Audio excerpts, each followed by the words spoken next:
Welcome students, today's class for class 12th chapter 6 कर रहे हैं हम, एप्लीकेशन ऑफ डेरिवेटिव, एक्सरसाइज 6.2 पे हैं हम।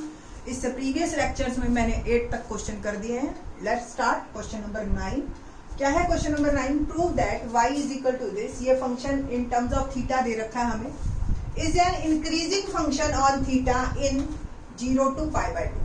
ठीक है, यानी कि ये जो मेरा फंक्शन है, मेरे को ये चेक करना है कि फर्स्ट क्वाड्रेंट में इंक्रीजिंग है या नहीं है। इट मींस क्या कि मुझे क्या प्रूव करना है कि इसका derivative in first quadrant positive है या नहीं है। सिंपल, ठीक है ना। चलो लेट्स स्टार्ट, डेरिवेटिव करते हैं। ठीक है, सॉल्यूशन क्या है जी? dy/dx।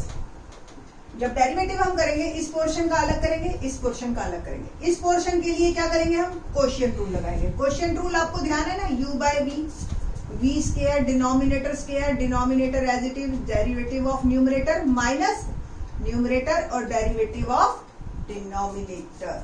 ठीक है ना, इसका शुरू करते हैं। Denominator square 2 + cos theta whole square, denominator as it is, derivative of numerator d/dx of 4 sin theta minus numerator as it is, derivative of 2 + cos theta।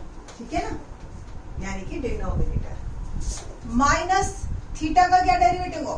1। Simple solve. Now denominator का तो square 2 + cos theta whole square, 2 + cos theta as it is, और 4 sin theta का derivative क्या होगा? 4 cos theta minus 4 sin theta as it is, 2 का derivative 0 और cos theta का minus sin theta -1।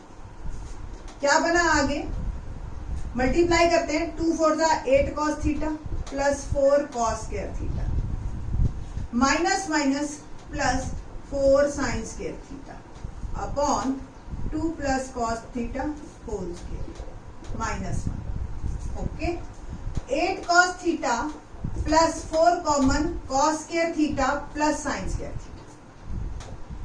ठीक है जी, और एलसीएम ले ले, सॉल्व कर ले इसको बेटर, या डायरेक्ट करें कि भी -1 से हम इसको लेके जो है बेटर है। एलसीएम ले लेते हैं हम। 2 + cos theta whole square LCM, और दिस अपॉन दिस है, तो यहाँ पे 2 + cos थीटा होल स्क्वायर किया। ठीक है, कोई दिक्कत तो नहीं है ना। 8 cos theta plus 4 minus a + b whole square, identity 12th class के लिए तो बताने की जरूरत नहीं है मेरे को। a² + b² plus 2a 4 cos theta upon 2 + cos theta whole square. देखो ये हमें क्लियर है कि हमें पॉजिटिव दिखाना है, तो कोशिश हमें ऐसे करनी है कि हमारा जो है ना डेरिवेटिव होल स्क्वायर की फॉर्म में आ जाए। होल स्क्वायर से डायरेक्ट प्रूव हो जाता है कि ये हमेशा पॉजिटिव होगा। ठीक है, चलो आगे मूव ऑन करते हैं, देखते क्या आता है आगे। 8 cos थीटा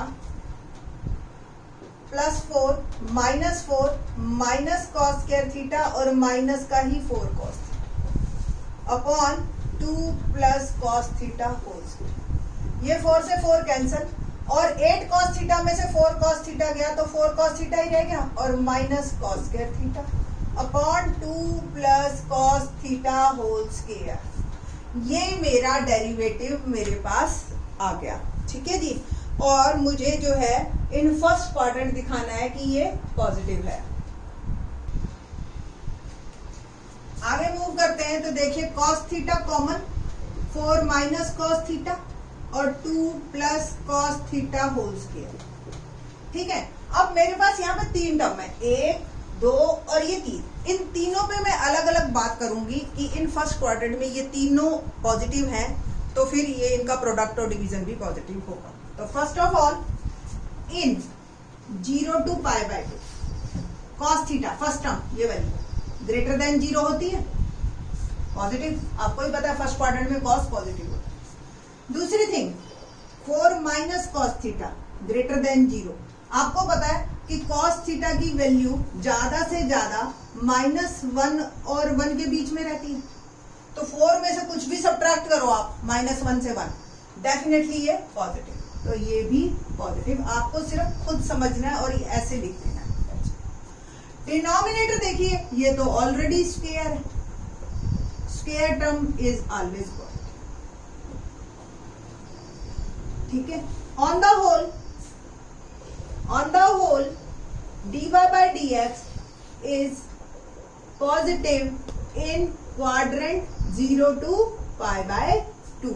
ये मेरे इस क्वाड्रेंट में positive, so the function is increasing, so the function is increasing in 0 to pi by 2, hence proof। ठीक है जी, ये क्वेश्चन था हमारा, क्वेश्चन नंबर 9। इजी था, थोड़ा सा लेंथी होते हैं बस डेरिवेटिव, आप थोड़ा सा सिस्टमेटिक ढंग से करिए, उसको शॉर्ट करते जाइए तो आसान हो जाता है। क्वेश्चन नंबर 10 पे देखते हैं क्या है क्वेश्चन 10। क्वेश्चन 10 तो बहुत ही आसान है, कहता है प्रूव दैट कि log x, क्वेश्चन नंबर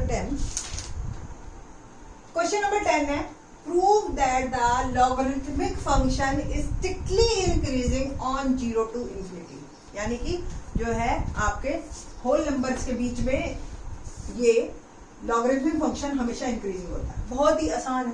पहले तो लॉगरिथमिक फंक्शन के भी बारे में बात करते हैं कि क्या होता है। log x सिंपल, तो dy by dx derivative 1/x, और x कहाँ से बिलोंग कर रहा है, 0 से इंफिनिटी।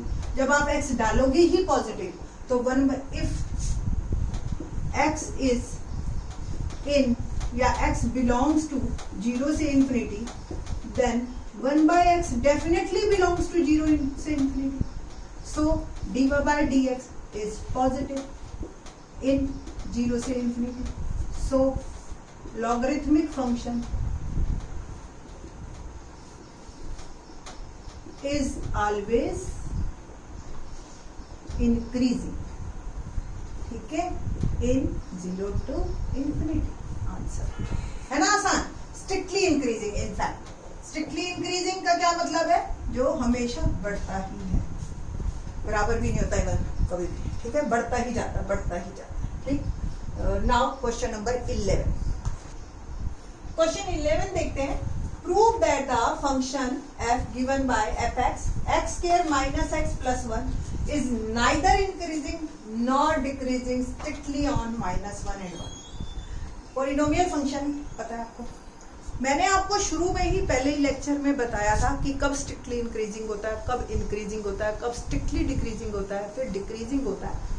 वर्ड एक है neither increasing not decreasing in this interval. मैं आपको बता दूं, ऐसा नहीं है कि वो जो बढ़ेगा नहीं या बराबर नहीं आएगा या कम नहीं होगा, इस तरह का फंक्शन जो है इंक्रीजिंग फंक्शन है।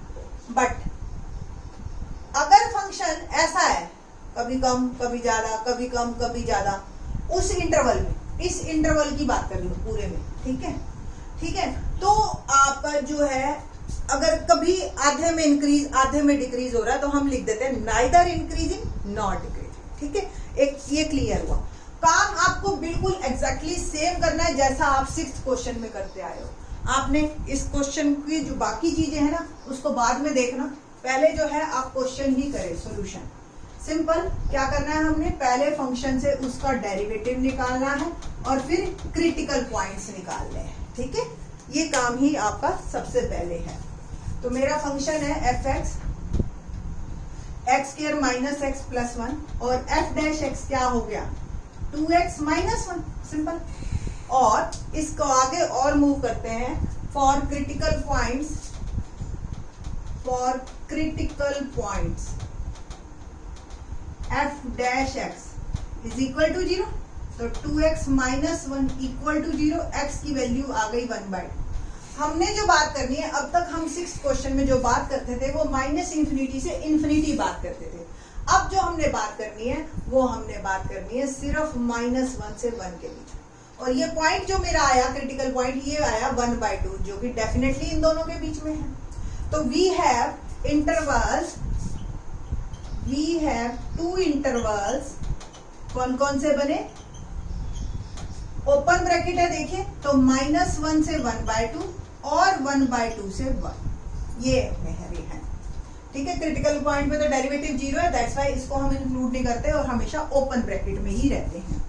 तो अब बिल्कुल उसी तरह से हमने टेबल बनानी है। क्या, यहाँ पे हेडिंग क्या होगी हमारी, इंटरवल, यहाँ पे sign of F dash X यानी कि पॉजिटिव या negative, and next is nature of F X यानी कि इंक्रीजिंग है या डिक्रीजिंग है। ठीक है ना। दो ही इंटरवल है मेरे पास, पहला इंटरवल -1 से 1/2 और दूसरा इंटरवल 1/2 से 1, और डेरिवेटिव मेरा ये है, सिंपल एक ही।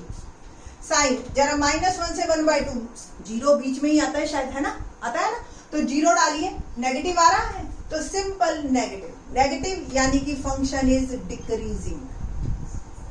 ठीक है, और 1/2 से 1 के बीच का कोई भी मेंबर डाल दीजिए आप।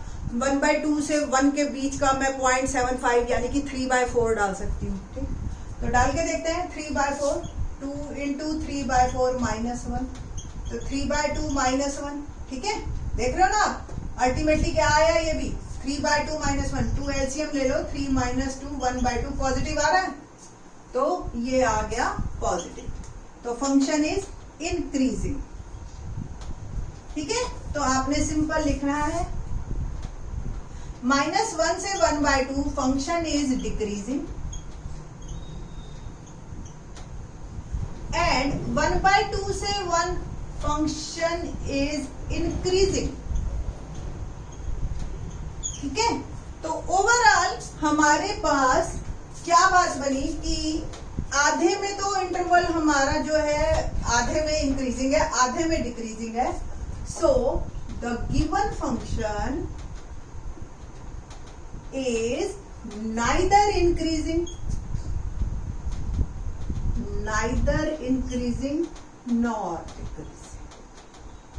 ठीक है जी, तो इस तरीके से ये आपका क्वेश्चन आसान है। तो neither increasing not decreasing, I think so आपको क्लियर हो गया होगा। बाकी के question in the next lecture. Thanks.